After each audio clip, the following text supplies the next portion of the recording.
Essa é a parte 2, gente, do vídeo de eu reagindo, né? Sobre o que a ciência fala sobre nós, pessoas trans e tudo mais, como é a nossa formação, como é tudo começou, né? Aquela questão de que ninguém vira trans. Então deixa seu like, que é muito importante, tá? Inscreva-se aqui no canal, comenta aqui embaixo o que você achou sobre esse vídeo. E é isso.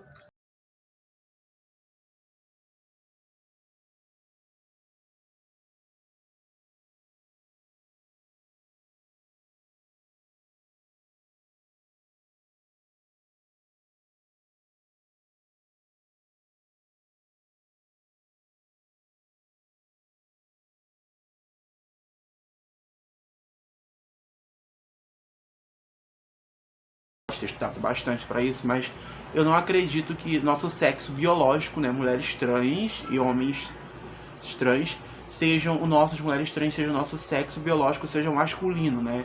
Biologicamente somos homens. Eu acho que isso não faz muito sentido, entendeu? Biologicamente somos pessoas trans.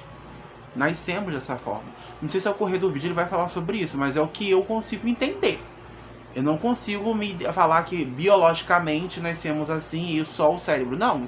Biologicamente somos pessoas trans. Tivemos essa formação cerebral, então biologicamente somos transgêneras. Não somos pessoas biologicamente masculinas ou femininas e acabou.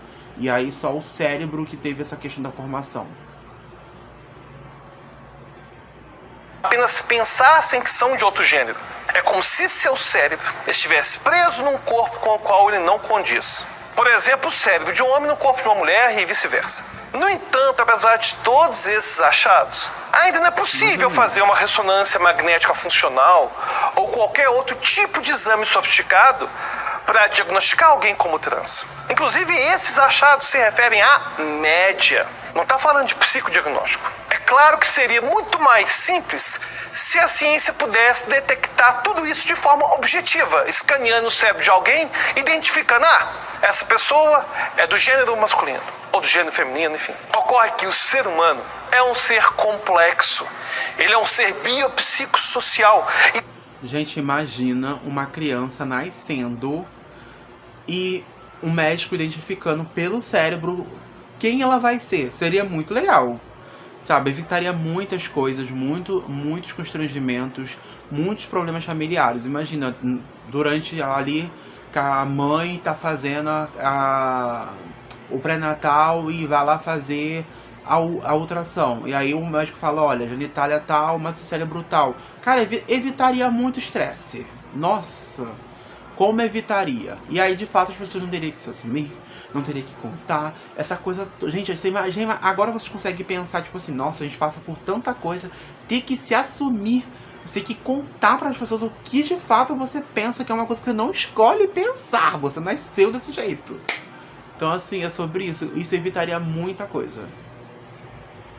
Todas essas variáveis vão ter algum papel na determinação do gênero. E é justamente por isso que o gênero vai ser identificado por meio de autorrelato. Afinal, nada melhor que a própria pessoa para falar com o que ela se identifica. E um outro ponto importante de destacarmos é o exemplo ilustrativo dos membros fantasmas, que inclusive já falamos aqui em outro vídeo. Basicamente isso acontece quando uma pessoa tem uma parte do seu corpo amputada, mas o sujeito ainda sente que o membro está lá. Afinal, a parte do cérebro que processa aquele membro ainda está intacta. Daí ocorre aquele fenômeno de um indivíduo sem braço sentir o movimento do braço amputado, sentir o braço coçando, ou até mesmo sentir algum tipo de dor, mesmo que o membro não esteja mais lá.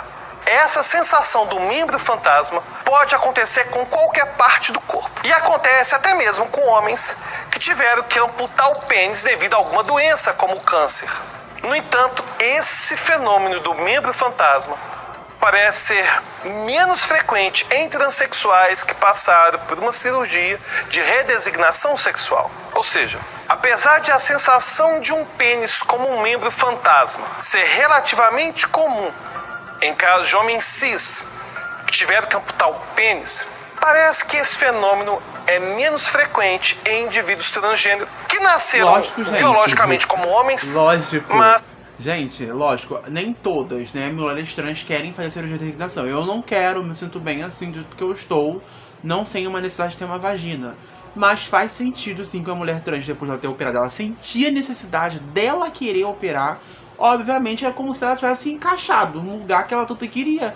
Isso responde a gente, né, em geral, assim, sem especificar quem quer e quem não quer operar, em muito sentido. Vamos supor, você tem disforia com os seios, você botou a prótese, acabou. Entendeu? Acabou aquela disforia. Então é sobre isso, isso explica muita coisa. Então, assim, não tem como comparar um homem cisgênero que perdeu um pênis por causa de uma doença de uma mulher trans que fez cirurgia de resignação pra se sentir melhor com o corpo dela. São coisas diferentes, né? Não faz muito sentido até falar sobre isso. Então, de fato, mostra que somos pessoas diferentes. É o que eu falo, não somos homens, somos mulheres trans, não somos iguais aos homens, não pensamos iguais a ele, o cérebro não é igual. Então a sensação também vai ser diferente. Isso é uma coisa bem óbvia. Que se identificam como mulher e que optam pela cirurgia de redesignação sexual. Uma hipótese para isso seria que, em nível cerebral, aquele pênis nunca tivesse pertencido àquele corpo, já que o cérebro processava um corpo feminino mesmo antes da operação.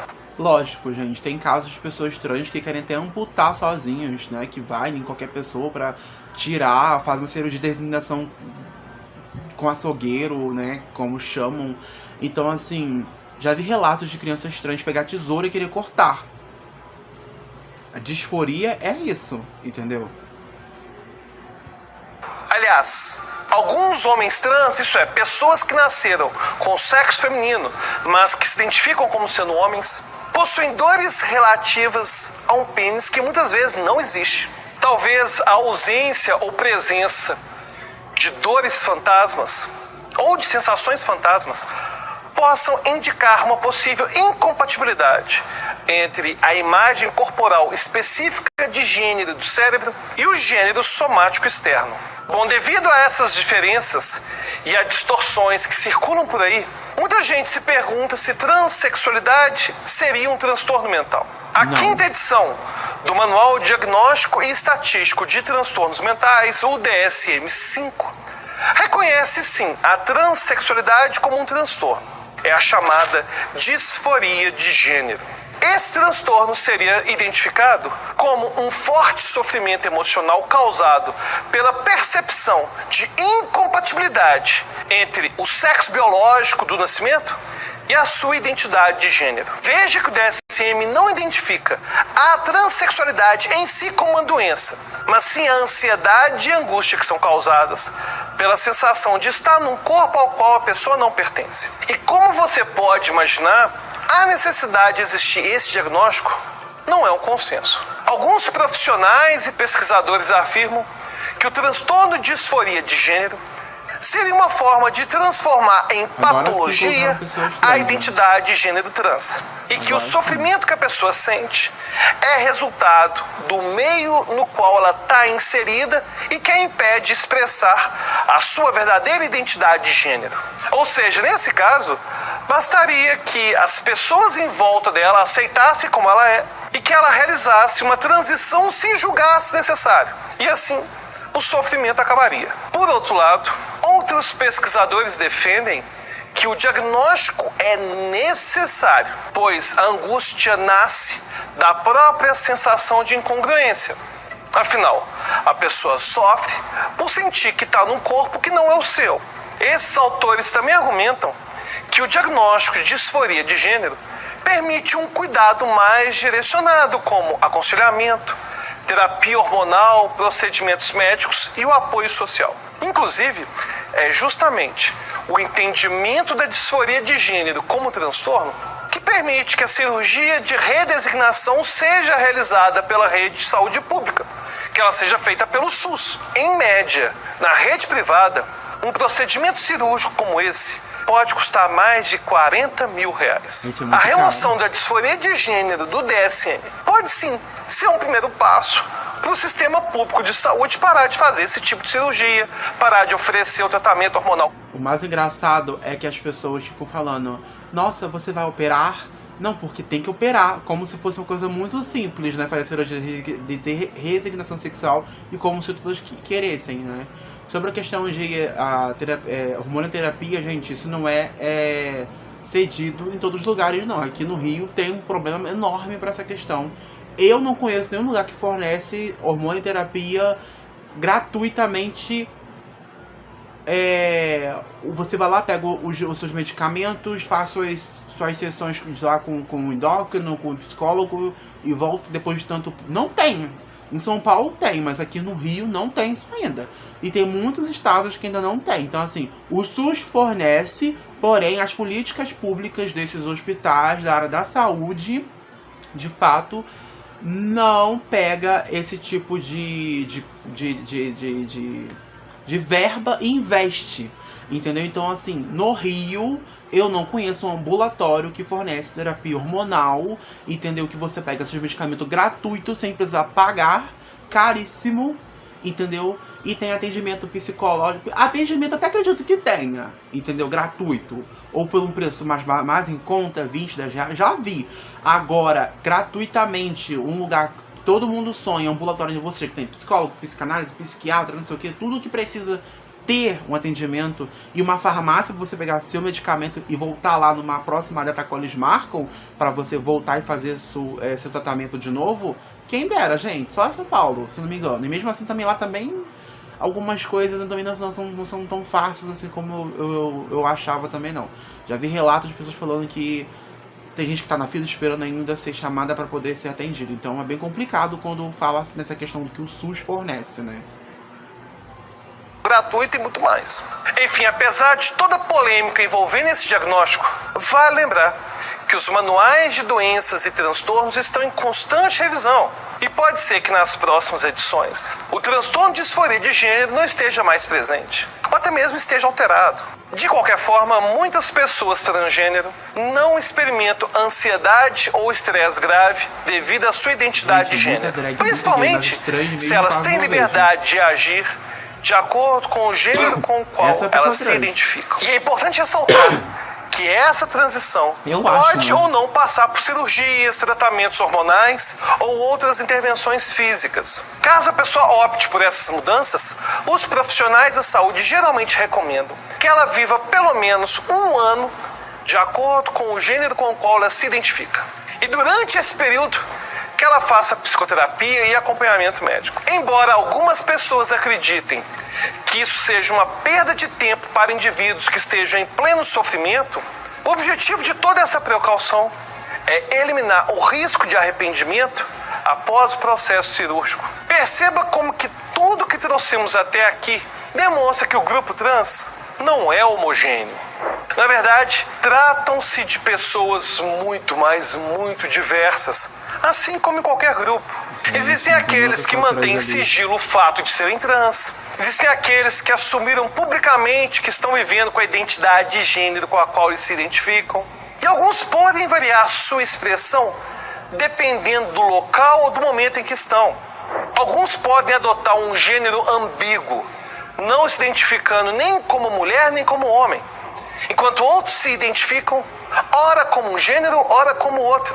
Alguns vão sofrer por serem como são, outros não vão sofrer. E algo que também varia de uma pessoa trans para outra é a resposta que os pais tiveram. Alguns pais negam veementemente a possibilidade de aceitar um filho ou uma filha transgênero. Inclusive, que eu acho, segundo uma pesquisa... Entendeu? Que seria muito mais fácil, entendeu? Se algum dia os médicos tivessem essa tecnologia, alguma coisa que pudesse identificar já quando a criança nasce ali.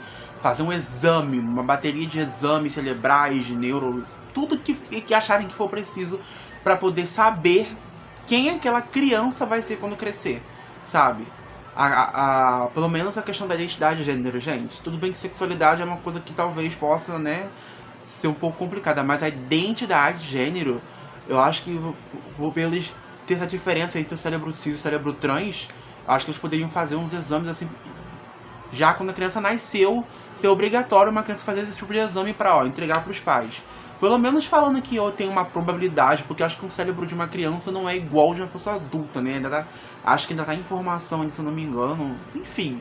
Então, pelo menos a probabilidade, tipo assim, de porcentagem de 50, de 60, para os pais começarem a se prepararem. Porque também os pais, gente, eles acham que, tipo assim, eu vou ter um menino, e já imagina a vida da pessoa toda de menino perfeito, do jeito que eles queriam. A mesma coisa pra menina. Então eles têm que começar também a se preparar de ter uma criança transgênera, entendeu? E muitos pais não se preparam pra isso. É onde acontece esse tipo de coisa. De 2011, realizado nos Estados Unidos pelo Centro Nacional pela Igualdade de Gêneros e pela Força Tarefa Nacional de Gays e Lésbicas, mais da metade dos transgêneros foram rejeitados pela família. Lógico. É claro que se trata de uma pesquisa de mais de uma década atrás e de outro país. Mas é claro que os números de discriminação no Brasil fazem acreditar que uma fração considerável das pessoas passam pelo mesmo problema. Gente, é o que eu sempre falo e bato na tecla e insisto. Nós, pessoas trans, estamos na linha de frente o tempo inteiro, o tempo todo, pra tudo. Aí depois vem o pessoal falar que é mimimi. Tá se vitimizando muito. Não sei o que, não sei o que. Não é. Não é. A gente sofre muito mais do que até gays e até lésbicas. Tá vendo aí, gente? A pesquisa tá falando. É uma coisa de muito tempo pesquisada. Entendeu? E depois tudo é mimimi. O barco vem maior em cima da gente. É por isso que quando acontece qualquer coisa na internet que vá nos prejudicar, pessoas que são influenciadoras, que são do meio trans, que são pessoas transgêneras, vão se posicionar em relação a isso. Exemplo do caso da Katy Lares e daquele bololô todo que deu na internet. Porque aquilo prejudica muitas pessoas que não têm informação sobre isso.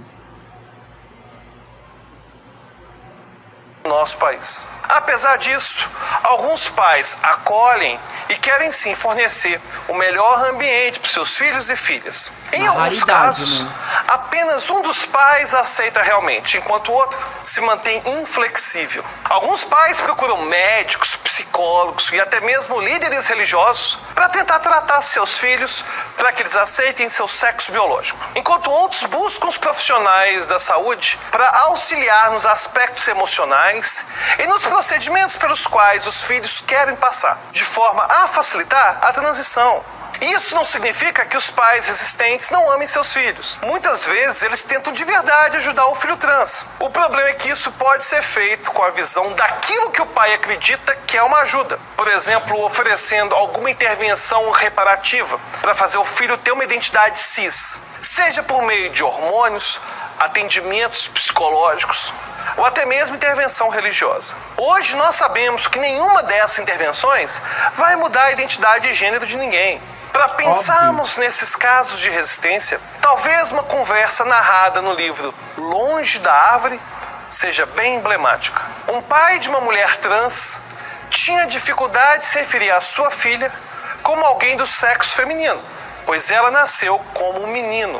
Quando a terapeuta desse pai perguntou a ele se a filha se sentiria feliz se fosse tratada como um rapaz, o pai disse que não. Em seguida, a terapeuta perguntou se a filha ficaria feliz se fosse tratada como uma mulher.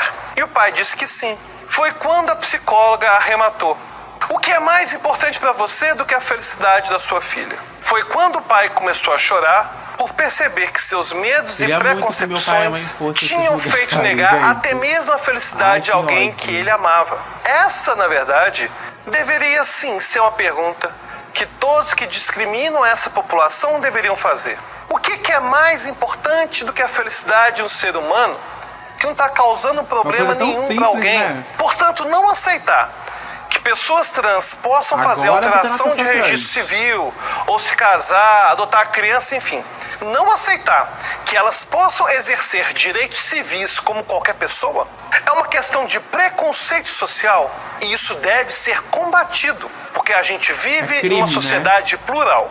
Ocorre que o fato de lutarmos pelo exercício dos direitos civis desse grupo não nos impede de termos que enfrentar alguns temas difíceis, que em alguma medida podem sim ter implicações sociais muito relevantes para a sociedade. Inicialmente, podemos citar ao menos 3 situações bastante complexas. O problema das pessoas trans nos esportes, nos presídios e a questão das crianças transgêneros. Mas aí vai ter que ficar para os próximos vídeos dessa série. E aí? Você já sabia de todos esses detalhes da transexualidade? Sabia que tem pessoas que realmente não se identificam nem com gênero masculino nem feminino? Quer fazer... Então, gente, vai lá assistir essas séries aí no canal dele. Vai aprender mais, vai ter informação. Você que acha que a pessoa nasce trans... Não, você acha que a pessoa vira uma pessoa trans do nada. Ai, quero ser trans. Ninguém escolhe, nós nascemos desse jeito. Somos assim. Aí tá um resumo de uma explicação sobre a questão da ciência, pesquisa, tudo que fala.